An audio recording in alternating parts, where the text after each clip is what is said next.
Өткөн кылымдын 90-жылдарынан кийин мурдагы советтик өлкөлөрдүн картасынан ак тактар пайда болуп, ондогон шаарлардын аты өчүүдө. Орусиянын өзүндө 300гө чукул чакан шаардын келечеги бүдөмүк абалда. Кыргызстандагы чакан шаарлар болсо оор кризисти башынан кечирип, бирок ташталып кетпей сакталып калды. Бул чакан шаарлар келечегин кандай көрөт? Же кеткен киши эмес, же жашаган киши эмес да, ушул чайналып бүттүк да. Мурдагы таш көмүр азыркы учурда кандай акыбалда калгандары көз алдымда турат. Сайга кетсе, сай менен агып, бар жок Ферганский долинага заражение болушу мүмкүн. Мен кушоонут түбөлүгү бар, түбү бар деп эле калып калган. Кыргызстандагы энергетиктер, шахтерлор шаары деген ысым алган шаарчалардын баарында өндүрүш бар эле. Социалдык жана экономикалык абалы ошол өндүрүштөн түздөн-түз көз каранды болуп турган. Советтер Союзу деген зор империя урагандан кийин мунун баары өзгөрдү. Айрым шаарлар Союздан уран калдыктарын урастап калды.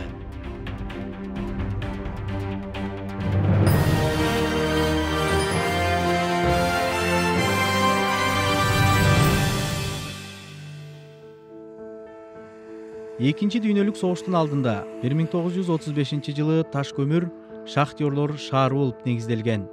Бишкек-Ош унаа жолунун боюндагы таш көмүрдү эчен ирет көз менен сыдыра карап өтүп жүргөн менен шаардын турмушу анын тарых таржымалына кызыкпаптырмын. Ошондуктан таш көмүргө келгенде эле мен бул шаар менен жашташ, тагдырлаш кишилерди издедим. Сатыбалды Аксакалдын атасы таш көмүрдүн шахталарына биринчилерден болуп буту баскан экен. Өзү болсо узак жылдар шахтада иштеп, советтик мезгилдеги шахтанын эшигин акыркылардан жапкан киши. Мурдагы таш көмүр азыркы учурда кандай акыбалда калгандары көз алдымда турат. 70-жылдан 87-жылга чейин таш көмүр шаарынын шахта управлениясы миллионный шаар болуп, 1.350.000 тоннага чейин көмүр берген шахта болгон. Өткөн кылымдын 30-жылдарынан тарта аймакта көмүр кени ачылып, алды менен шахта казгандар отурукташа баштаган. Темир жол жеткен. Бул жай шахтерлор шаарынын тарыхындагы эң биринчи курулган имарат. Ушул жерден казып алынган көмүр кендери вагондорго жүктөлүп, Союздун башка өлкөлөрүнө кетип турган. Азыркы таш көмүр шаары ушул жайдын тегерегинде жайгашкан. Бүгүнкү күндө таш көмүр шаары кандай жашап жатат? Ушул тууралуу айтып беребиз. Таш көмүр 1970-80 жылдары катуу жанданган. Ошол учурда Борбор калаадан окуу жайды бүтүрүп жетелешип келип, таш көмүрдө турук алган Анарбек Кудаяров менен Татьяна энергетика тармагында иштеп калып, ушул шаарда жаштык өттү. Жаштыкты артка кайтара албагандай эле шаардын өткөнүн да артка алып келе албайсың. Эгемендик жылдары кандай деде болот? Шахта иштебей калды ошондо. Шахта иштебей калды, завод иштебей калды, мясо комбинат токтоду, тамеки завод токтоп калды совсем. Эл жумушчулар кайра баягы ар жактан келгендер элине кетти. Биякка тургандан көрүп Бишкекке кетелик деген. Анан биякта родина его, поэтому кеткизе келбей эле калды бу жерде. Өзү постоянно мечтал, еще когда был студентом, мечтал, биякка келем, ГЭСте иштейм, ушинтип жүрчү эле да. Шаардын чакталуу казынасынын көбүн шаардын аймагындагы ГЭСтерден түшкөн каражат түзөт. Таш көмүрдө 3 гидроэнергетикалык станция бар. Шамалдуу Сай, Үч Коргон таш көмүр ГЭСтери.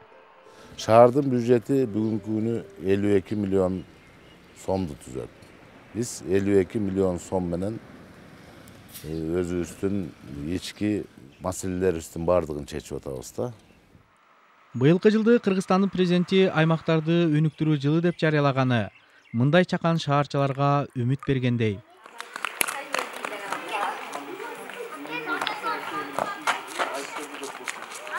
Бирок шаар дегидей инфраструктурасын оңдоп түздөп, өнүгүп кете алат бекен деген түйшөлткөн суроо шаардыктардын баарынын жүрөгүндө турса керек.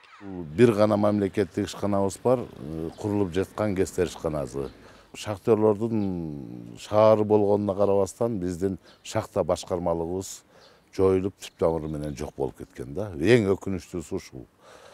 Завод полупроводниковый материалов дечи эле ошол заводубуз бүгүнкү күнү Кытай инвесторлору келип сатып алып, иш баштоонун үстүндө турат. Буйруса Бул дагы эң бир жакшы таш көмүргө жумушчу орун жана таш көмүр шаарынын бюджетине бир эле таш көмүр шаарынын бюджети эмес, областка дагы жардам бере турган чоң завод болот деген ишенимде барбыз да. Жарым жартылай бүтүп токтоп калган же эскирген имараттар шаардын соңку 27 жылдагы баскан жолун көрсөтүп тургандай. Таш көмүр Нарын дарыясынын жээгинде туруп таза сууга жетпеген шаар.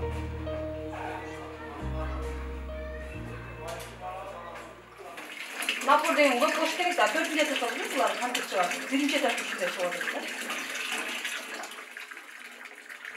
Канализация шаардагы эң курч маселе.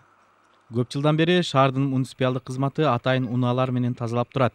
Калктын саламаттыгы менен түз байланышкан бул маселени аз каражат менен чечүүгө мүмкүн болбогон үчүн тургундар өкмөттүк жардамдан үмүт этип келишет. Көбүнчө жыт чыкканда биз 1-2 жыл болуп калды, турбаларыбызды, подвалыбызды өзүбүздүн күчүбүз менен ушу домдогулар пластик турбаларды алып алмаштырганбыз. Биз билбейм каяка кайрылсак деле кандай жардам берет деле билбедик. Шаарды бош калды деп айтууга болбос эле. Учурунда 46 000 киши жашаса, азыр 40 000дин тегерегинде. Миграция күчөгөн учурда 30 000ге чейин азайган. Бирок ички миграциянын эсебинен шаардын боору бүтөлүп келе жатканын айтышты. Шаардын өзүндө эле 13 мектеп, 10 бала бакча жана кесиптик лицей иштейт. Шаар менен айыл турмушу бири-бирине жуурулуша албай, же шаар катары жашап кете албай, же айылга айланып кетпеген таш көмүрдө базарлар гана шаардын канын жүгүртүп тургандай таасир калтырат. Кызмат көрсөтүү, чакан бизнес, мигранттар эсебинен келген каражаттар менен жан баккан шаардын келечегин өткөнүнө байлап элестетүүнүн өзү кыйын болсо керек. Эми кайра шаар жандана турган болсо, албетте шахтерлордун шаарына айланбашы турган кеп.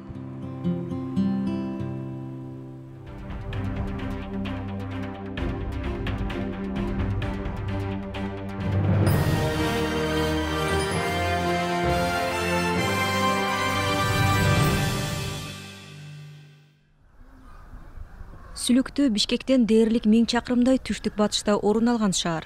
Бул аймак эзелтеден көмүр казуу жайы катары маалым. 1868 жылдан тартып көмүр кеңири масштабта өндүрүлө баштаган. Көмүрдүн көп күчүлүгүн ушул Разаков шахтасы берип турган. Шахта управлениеде. Жердин астынан ушул жерден көмүрдү алып чыгып, добычаны бул шахтада ушу бир айда где-то 25 000-26 000 тонна берип турган. Өмүрүнүн 20 жылдайын шахтага арнаган Алла Рахман атанын жаштыгы сүлүктүнүн гүлдөгөн мезгилинде өттү. Коңшулаш советтик өлкөлөрдү көмүр менен камсыздоо сүлүктүлүк шахтерлордун мойнунда эле. Тиги здание. Ал лебедочный камера деп коет. Ошонун ар жагында людской ходок бар болчу, канатный ходок бар болчу. Элдер шахтага түшүп иштеп чыкчу да. Азыр мына ал жерде эчтеме калган жок. Сүлүктүү эгемендик жылдардан кийин жаңы тарыхын жазып баштады. Өткөнү эскерүүлөрдө, анан ураган, бош калган имараттарда калды. 20-кылымдын 50-жылдары азыркы сүлүктүү шаары түптөлгөн. Тоо этегинде адырлар түздөлүп, үйлөр салынган. Албетте, анын шаар болуп калышы көмүркенине байланыштуу эле. Жылына 1 миллион тонна көмүр чыгарып, темир жол аркылуу Советтер Союзунун аймактарына жөнөтүп турган. Шаардын аябагында өсүп дүркүрөп турган мезгилде бул союздук же болбосо мааниге ээ болуп, Москвадан камсыз болуп турган. Бүт азык-түлүк продукция Москвадан келген. Ошол мезгилде биздин шаарыбыздын эң көп болгон элдин саны 35 000ге жеткен. Эгемендик жылдары көмүр шахталары жекеменчик колго өтүп, мурдагы өндүрүш токтоп, шаарды миңдеген кишилер таштап чыгып кетти. Шаарда калгандары болсо өз алдынча көмүр казып жан багууга өткөн. 2000-жылдардан тарта жекеменчик шахталар жанданып, сүлүктүлүк шахтерлор үчүн жумуш орундары табыла баштады. Бул вагончого туура 36 жыл болуптур. Шахтерлор муну Союздан калган табирик деп аташат экен. Болгон айырмачылыгы, Союз учурунда мамлекетке кызмат кылган болсо, азыркы учурда жеке компанияга көмүр ташыйт. Сүлүктүү аймагында азыр бул сыяктуу 31 жеке компания иш алып барууда. Сүлүктүүдөгү жашоонун кыймылдаткан негизги өндүрүшү эле бул көмүр казуу. Мындан башка өнөр жай жок болгондуктан жергиликтүүлөрдүн 80%дайы шахтада иштейт. 31 көмүр чыгарчу жайдын ар биринде 200-300дөн жумушчу бар.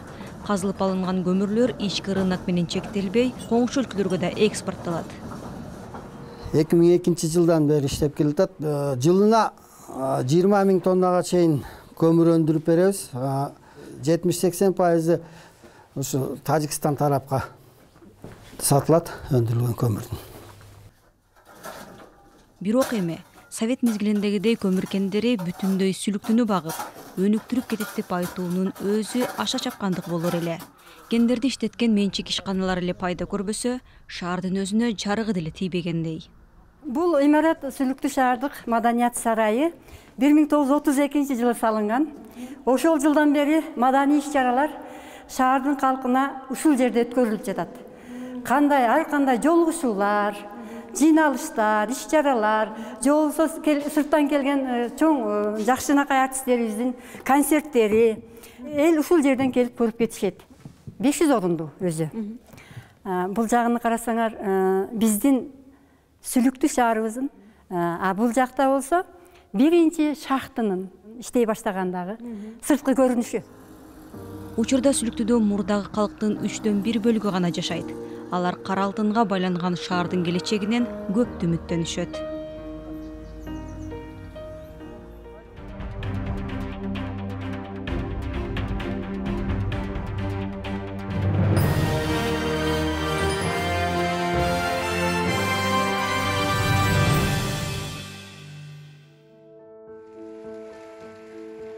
Советтер Союзунан радиоактивдүү калдыктар көмүлгөн жайларды мурастап калган Майлуу суу шаары. 20 000 калк жашаган Майлуу сууну дал ушул уран калдыктары аркылуу тааныйбыз. Биз Майлуу сууга келгенде дагы муну кантип айтпай өтүп кетмек элек деп ойлодум. Бирок шаардын турмушу ушуну менен эле турбагандыктан алды менен шаардын бүгүнкүсүн сурайлы. Шаардын бюджети өтө аз, бизде ушул 68 миллионго чыккан 2014-15 жылдары. Анан кийин жогорку кеңеш тарабынан налог с продажды жокко чыгаргандан кийин бюджети 51 миллионго түшүп калды. Айлык акы, суу, башка тармактарга каралгандан кийин шаарды жумушун аткарганы акча каражаты калбай жатат. Быйылкы жылы региондордо өнүктүрүү жылы дегенден кийин бир нече баягы жумуш топко да кайрылып бергенбиз. Чакан шаарлардын ушул бюджетин түптөп негиздей турган салык базасын карап бериңиздер. Шаарды бир сыйра аралап кишилер менен баарлашкандан кийин өлкөнүн башка аймактары сыяктуу эле Майлуу суудагы миграциянын агымынан четте калбаганы байкалат. Баса биздин сапарыбыз 1 май эмгекчилердин эл аралык күнүнө туура келди. Шаардагы эс алуу жайынан чакан концерттик иш-чарага да күбө болуп калдык.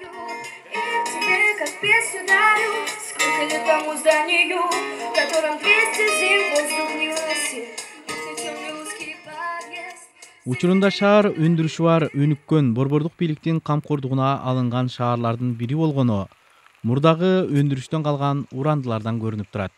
20-кылымдын башында аймакта мунай бар экени белгилүү болгон. Аталышы да ошондон экен. Майлуу, май аралаш аккан суу. Нефть чыккан көп аймак жерлер бул Нокен районуна караштуу. Азыр биздин шаарыбызда бир гана Майлуу суу ламповый заводу стабилдүү иштеп жатат. Бирок мунун да иштешине кичине кыйынчылыктар жаралууда. Россияга санкция киргизгенден баштап лампаны экспорттоодо таможенный пошлина долларды чуркатуудан отказ кылып койгондан Туркмения, Азербайжан, Украина, Өзбекстан мамлекеттерине лампа ошол убактагыдай экспортко сатуу болбой калды да. Эми азыр деле болуп атат, бирок андай көлөмдө эмес да. Майлуу суу эми чакан жана орто бизнес аркылуу жашап кетүүгө умтулуп жаткан экен. Негизде бул ишкана СССР маалында Майлуу суу шийини фабрикасы болуп өтө өнүккөн фабрикалардын бири болгон Кыргызстанда. Ошол бойдон баягы союздар таркагандан кийин биздин колго өткөндөн кийин дагы туруп калды. Мына жакында 2017-жылда өзүбүздөн местный инвесторлорду таап, ушу ишкананы кайрадан жандандырууга уже бел байладык. Табияты кооз, эки тарабы тоо менен курчалган шаардын күнүмдүк турмушу башкалардай эле. Көйгөйү бар, кубанычы бар. Биз келген учурда көнөктөп жамгыр төгүп көз ачырган жок.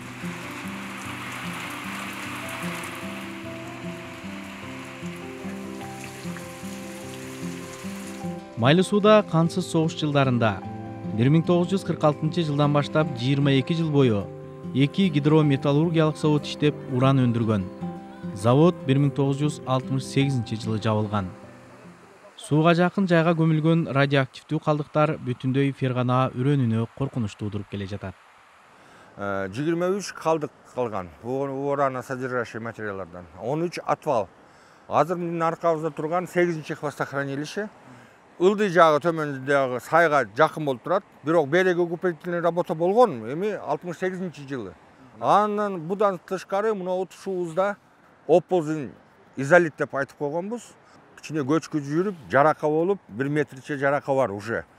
Коркунуч бар. Түшүп кетсе, мынау калдыкты бу жерде 700 000 калдык бар.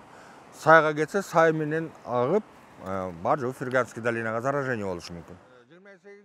Өзгөчө кырдаалдар министрлигинин атайын адиси бизге көчкү сел коркунучу тууруган жерлердеги уран калдыктары сакталган жайларды көрсөттү. Мына ноябрдан баштап Германиядан состав радона деп датчиктерди коюп чыкты 5 айлык. Кече жак апрелде алмаштырып алып кетти, анализ обследование. Августка чейин дагы повторно койду. Анан кийин 1000 датчик үйлөрдүн ичине койдуруп кетти. Аны 5 айдан кийин алып, анализ кылып, 2 жылдык проект башталган Евросоюздан, акча бөлүнгөн. Эл аралык жардамдар менен уран калдыктарынын чөлкөмгө зыяны астейдил иликтөөгө алынып жаткан экен. Датчик тууралуу уккандан кийин муну тургундардын өзүнөн да бышыктоо үчүн кайрылдык. Канча радондун эмеси бар экенин текшерет деп. 6 айдан кийин келип, эмесин көрөбүз деген. Кандай состоянияда болот деп. Бийик жерде туруш керек турбайбы? Бийик жерде туруп, ушу шкафтын үстүнө балдар жетпеген жерде коюп койгула деген, ошону коюп койгонбуз. Бул майлы суунун чоң көйгөйү болуп калды.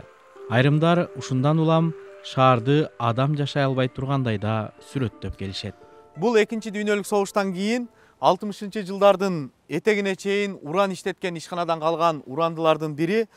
Майлы суу Советтер Союзунан калган мурас, уран калдыктары менен жашап жаткан жалгыз шаар эмес.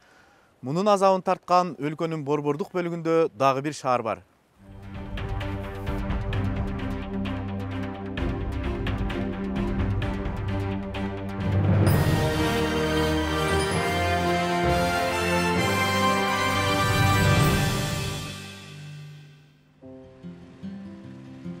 Мурдагы шаарча азыркы айыл. Шаар турмушу эскерүүлөрдө гана калып, жолуккан эле кишиң өткөндө тамшана кеп салып, ушунусу менен башка аймактардан өзгөчөлөнгөндөй таасир калтырган жер. Биз болсо Миңгуштун бүгүнү менен эртеңки үмүтүн сурайбыз. Бир кездерде дүркүрөп өсүп, болжол түрдө айтканда ушу салыктын нарын абаласы боюнча 50%ке чейинкисин ушул Миңгуш шаарчасы камсыз кылып турган, бул жерде завод болгон. Андан кийин Советтер Союзу тараган кезде бул өндүрүш токтогон, Песак программасына кирип, ошо боюнча ар кандай шарттар менен токтоп калган. Анан эми бүгүнкү күндө болсо азыркы замандын талабына карата өнүп өсүп келатабыз. Мурун ортодо мындайча айтканда состой деп коебуз, токтогон учур болгон. Мал чарбасы өнүгүп келатат. Экинчиси карьера аркылуу өздөрүнүн баягы жумушчу күчүн сатып, ал аркылуу дагы жашоо тиричиликти өткөрүп аткан учурубуз. 3000дей киши жашаган Миңгуш бир караганда боп-бош калгандай сезилет. Бирок айыл катары кадимки турмушун өткөрүүдө. Түндүгү менен түштүгүн бийик тоо курчаган өрөөн деңиз деңгээлинен 2000 ашуун метр бийиктикте жайгашкандыктан тээ майга барып анан картошка эгилет экен. Мурун өкмөт бакчы экен, андан кийин өсүң бак деген доор келди, ошонун тартып өсүп багабыз, жаман эмес, жакшы. Миңгуш оңону түбөлүгү бар, түбү бар деп эле калып калганбыз. Жакшы, азыр жашоо жакшы, мурункуга караганда. Элдин баары эле жакшы, анан жок десе эле жок боло берет да. Бар, жакшы. Турак жайлардын көбү өткөн кылымдын 50-жылдардан кийин салынган эски жыгач тамдар. Мындай турак жайлардын биринин босогосуна аттап кирип, үй ээлери менен баарлаштык. Анан кетпей тургандар калдык бүгүнкү күндөчү. Эми бу жерде кетпей тургандар калган себеби основной негизги масса пенсионерлер. Жаштар болсо азыр жумушсуз калды.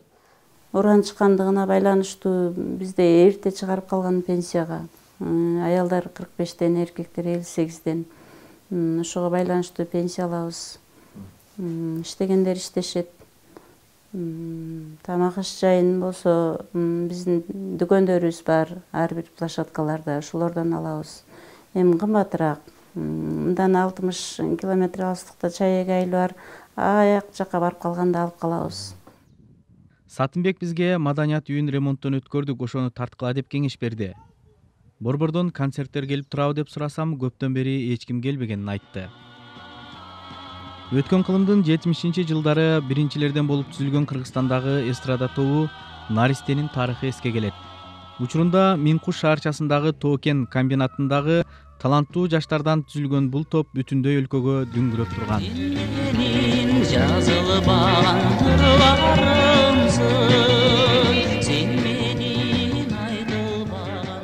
Наристеде жүргөндөрдөн азыр Минкушта эч ким жок экен. Бирок таланттуу кишилер табылбай койбойт. Мурдагы өндүрүштөн сакталып калган имараттарды тартканы келип, түстүү карандаштар, калемсаптар чыгарылып турган Оргтехника заводунун имаратын карап, кайтарып жүргөн Эркебек Кадыровго жолуктук.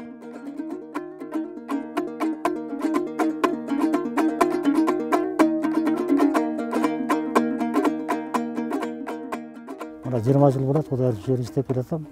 Эки жагын жакшынакай карап, тазалап бератам. Эмес, мындай алайын, жулайын, сатайын деген ниетим жок. Элге мындай жүзүм жарык болсун деп ошондой эле кетатам. Кемпир азыр небелерди баг өлүшүп берди, мал менен алышып эле ошол жерде кайтарып коюп жатабыз.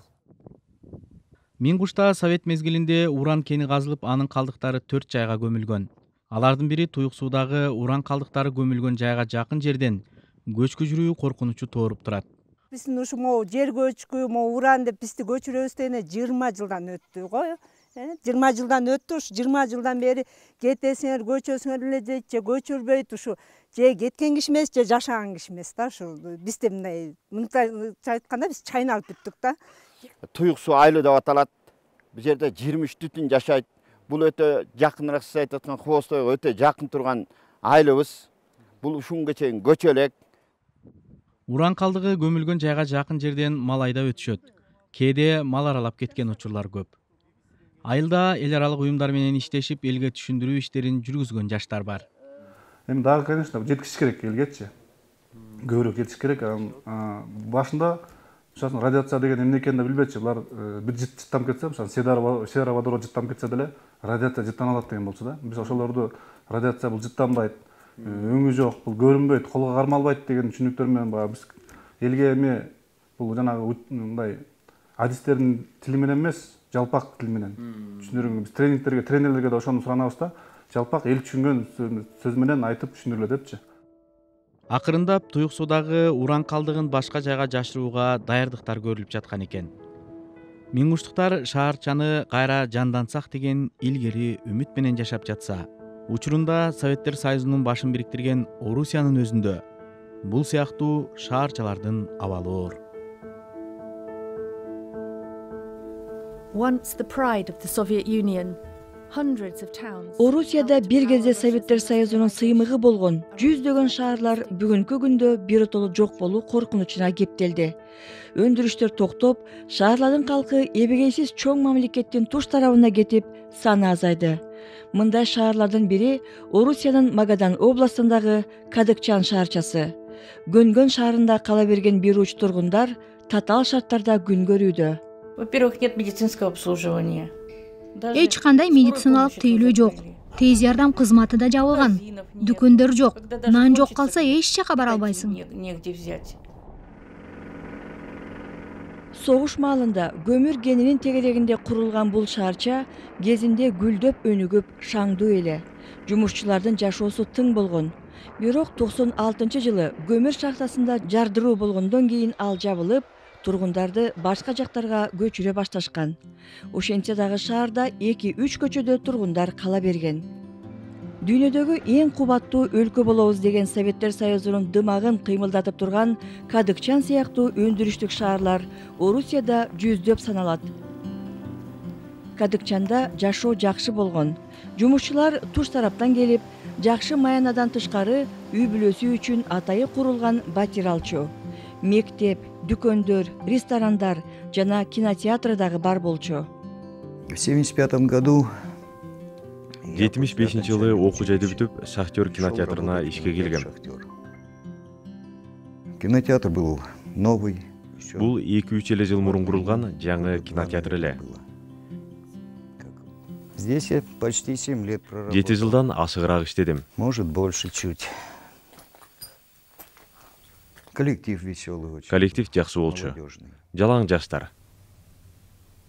Добрый. А вот он и кинозал. Бул мына кинозал. Хороший был кинотеатр. Жакшы кинотеатр болчу. До 300 мест. 300 кишилик. Здесь вот экран был. Экраны бул жакта. А здесь был 17-й. Бул болсо 17-чи катар. Жакшы кино келсе, ушул жерде отуруп көрчүмүн. Когда фильмы хорошие. Кадыкчанцы, вот кто уехал раньше. Шаарча тирүү кезинде кеткен кадыкчандыктар шаардын азыркы абалы ушундай десең ишенишпейт. Эми кандай ишенбейт? Ну как не Жүрөк верит? ишенбейт. Душа не верит.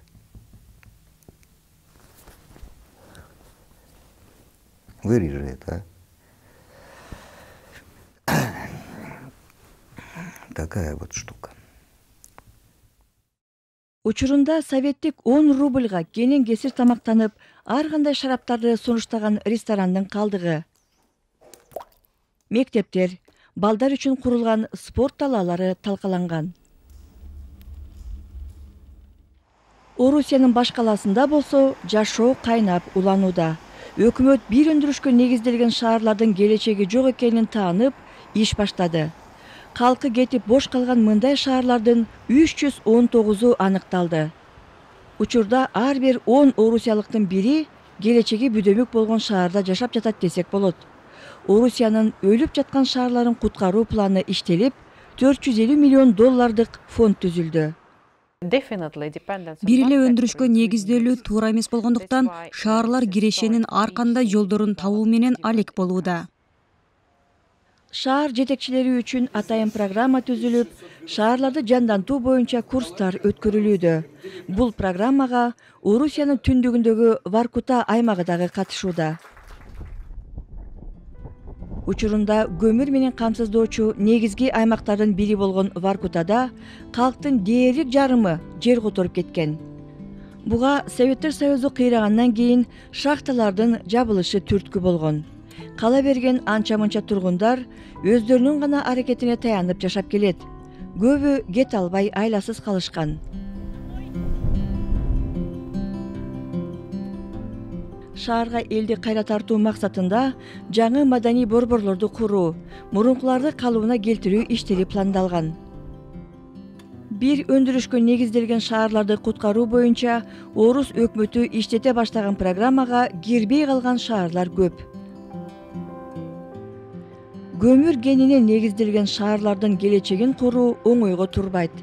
Анын үстүнө мындай шаарчылардын көбү өлкөнүн табияты катаал түндүк аймактарда жайгашкан.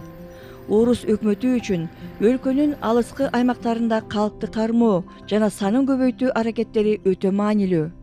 Бирок өлүп бараткан шаарлардын баарысы эле текши оңолуп, өнүгүп кетет деп айтуу кыйын.